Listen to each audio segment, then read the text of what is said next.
कोलकाता में trainee doctor से rape murder के विरोध में डॉक्टर्स का प्रदर्शन जारी है। 5 अक्टूबर से अनशन पर बैठे डॉक्टर्स की सोमवार को पश्चिम बंगाल के मुख्य सचिव मनोज पंत के साथ बैठक हुई, जो बिना किसी नतीजे के खत्म हो गई। मीटिंग से बाहर आने के बाद पश्चिम बंगाल के डॉक्टर्स फोरम के अध्यक्ष डॉक्टर कौशिक ने कहा, कुछ नहीं हुआ, रिजल्ट 0। 10 दिन हो गए हैं, 4 डॉक्टर्स आईसीयू में हैं और एक बहुत बीमार है। हमने सरकार से उन प्रदर्शनकारी डॉक्टर्स के बात करने का अनुरोध किया, लेकिन उन्होंने कहा कि वे देखेंगे, उन्हें अनुमति की आवश्यकता होगी, वे अहंकारी हो रहे हैं। उधर federation of all India medical association यानी FIAMA ने देश भर में 2 दिन का हड़ताल का आह्वान किया। यह दौरा सिर्फ इमरजेंसी सर्विसेज के दौरान चालू रहेगा।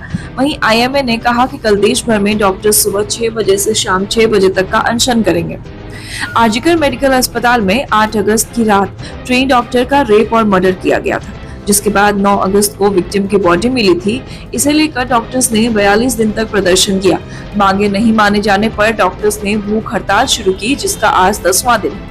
आपको बता दें कि ममता सरकार से डॉक्टर्स की कुल 9 मांगे हैं। उन 9 मांगों में हेल्थ सेक्रेटरी को हटाया जाना, स्वास्थ्य विभाग में भ्रष्टाचार की जवाबदेही तय होना, अस्पतालों और मेडिकल कॉलेजों के लिए एक सेंट्रलाइज्ड रेफरल सिस्टम बनना, CCTV ऑन कॉल रूम और वॉशरूम जैसी सुविधाओं के लिए टास्क फोर्स बनना, अस्पतालों में बेड की निगरानी के लिए digital bed vacancy monitoring system लागू होना, अस्पतालों में पुलिस की सुरक्षा बढ़ाई जाना, परमानेंट महिला पुलिसकर्मियों की भर्ती, अस्पतालों में डॉक्टर, नर्स और अन्य स्वास्थ्य कर्मियों के खाली पदों को भरा जाना, छात्र परिषद के चुनाव होना जिसमें कॉलेज की रेसिडेंट डॉक्टर्स एसोसिएशन को मान्यता मिलना। इसके अलावा मेडिकल कॉलेज अस्पतालों के प्रबंध समितियों में जूनियर डॉक्टर्स की प्रतिनिधि का शामिल होना, बंगाल मेडिकल काउंसिल और स्वास्थ्य भर्ती बोर्ड के भीतर भ्रष्टाचार की तत्काल जांच होना शामिल है। डॉक्टर्स ने पहले 5 मांगे रखी थी, जिनमें सरकार ने 3 पूरी की। उसके बाद फिर से डॉक्टर्स ने भूख हड़ताल शुरू की। जूनियर डॉक्टर ने रेप और मर्डर घटना के खिलाफ 10 अगस्त से 21 सितंबर तक 42 दिन की हड़ताल की थी। डॉक्टर ने सरकार के सामने पहले 5 मांगे रखी, जिनमें से सरकार ने 3 मांगे मानी। सीएम ममता ने 2 अन्य मांगों और शर्तों पर विचार करने का आश्वासन दिया था, जिसके बाद डॉक्टर्स ने हड़ताल खत्म कर दी। वे अस्पतालों में काम पर लौट गए थे।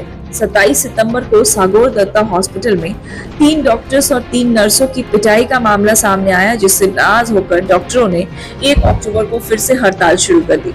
4 अक्टूबर को जूनियर डॉक्टरों ने हड़ताल वापस ले ली थी, लेकिन धरना जारी रखा था। उन्होंने कहा कि हम काम पर लौट रहे हैं क्योंकि सरकारी अस्पतालों में बड़ी संख्या में मरीज परेशान हो रहे हैं।